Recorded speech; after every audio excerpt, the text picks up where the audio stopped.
આજના હિતોપદેશ. જન્મદિવસ એટલે શું? જીવનનો એકમાત્ર એવો દિવસ જ્યારે તમે રડ્યા હતા અને તમારી માં હસતી હતી. સ્વભાવથી ક્રૂર, વિષયાધીન વ્યક્તિ પણ જીન વચનથી ભાવિત મનવાળા બની જાય તો 3 લોકના સુખને ભોગવનારા બને છે. જ્ઞાનની મનથી વિરાધના કરીએ તો વિવેક રહિત, શૂન્ય મનવાળા બનાય. વચનથી વિરાધના કરીએ તો મૂંગાપણું, મુખના રોગ ઉત્પન્ન થાય. કાયાથી વિરાધના કરીએ તો કોઢ વગેરે રોગ ઉત્પન્ન થાય. મંદિરની બહાર એક સુવાક્ય હતું: પાપ કરતા થાકી ગયા હો તો અંદર આવો, હું માફ કરતા થાક્યો નથી. કોઈની વાતોની મીઠાશથી તેમનું વ્યક્તિત્વ માપી ન શકાય. માણસ એક જ કારણથી એકલો થાય છે, પોતાનાને છોડવા માટે પારકાની સલાહ લે છે ત્યારે. પગરખાં કે વ્યક્તિ ડંખે તો સમજવું કે આપણા માપના નથી. આ સત્ય સમજવું ઘણું અઘરું છે. ગરીબ લે તો ઉધાર અને અમીર લે તો ક્રેડિટ. યાદ રાખો, બધું જ મૂકીને જવાનું છે. પદ, પૈસો, પ્રતિષ્ઠા, પત્ની, કાલે બધા ભૂલી જશે કે કોણ હતા. આત્મા માટે જીવો, આત્મકલ્યાણના પુરુષાર્થમાં લાગો. સફળ થવું અઘરું નથી, પણ ઈમાનદારી સાથે સફળ થવું અઘરું છે. પુણ્ય પરવારી જાય છે ત્યારે બુદ્ધિ વિપરીત બની જાય છે. જીવનનો સૌથી મોટો ભ્રમ એટલે મેં જેટલું લોકો માટે કર્યું છે, સમય આવશે ત્યારે એ લોકો મારે માટે પણ એટલું જ કરશે. જાત માથે થાય તે દર્શન, જગત માથે થાય તે પ્રદર્શન.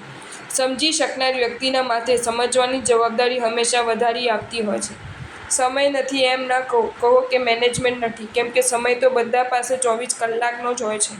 પોતાની અસમર્થતા હોવા છતાં કોઈના માટે ગમે તે કરી છૂટવાની ક્ષમતા, એનું નામ એટલે લાગણી.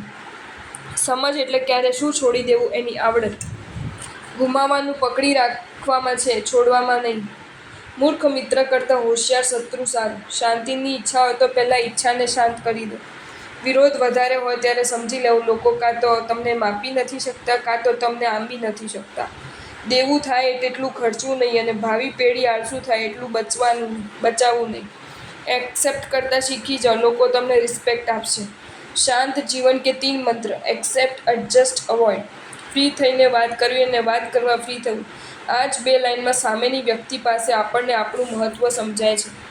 નિષ્ફળતાનો ડર ન નીકળે ત્યાં સુધી એ સપના પૂરા થતા નથી. જ્યાં 7 પેઢી સુધીની કોઈ ઓળખાણ ન હોય, છતાંય લાગણી ઉભરાતી હોય, તેનું નામ મિત્ર.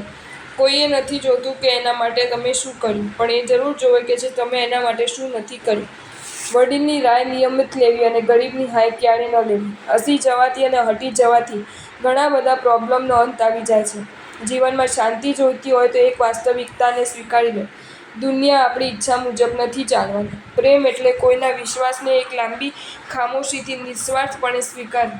ટીકા થાય એ તો આપણે જીવિત હોવાની નિશાની છે, બાકી તો વખાણ તો મૃત્યુ થયા પછી થવાના જ છે. દુનિયા શું કહે છે એ ન વિચારો, કારણ કે દુનિયા ઘણી અજીબ છે. નિષ્ફળ વ્યક્તિની મજાક ઉડાડે છે અને સફળ વ્યક્તિથી બળતરા કરે છે. પ્રભુનો આભાર માનવાની ટેવ પાડો, જીવનનો ઘણો ભાર ઓછો થઈ જશે. જીવનની સાચી મજા તો ભોળા માણસો જ લે છે. બુદ્ધિશાળીઓને તો બોલવા માટે પણ પ્લાન કરવો પડે છે. મતભેદ એક એવી ઊંધઈ છે જે ધીમે ધીમે મન સુધી પહોંચીને લાગણીઓને કોતરી નાખે છે.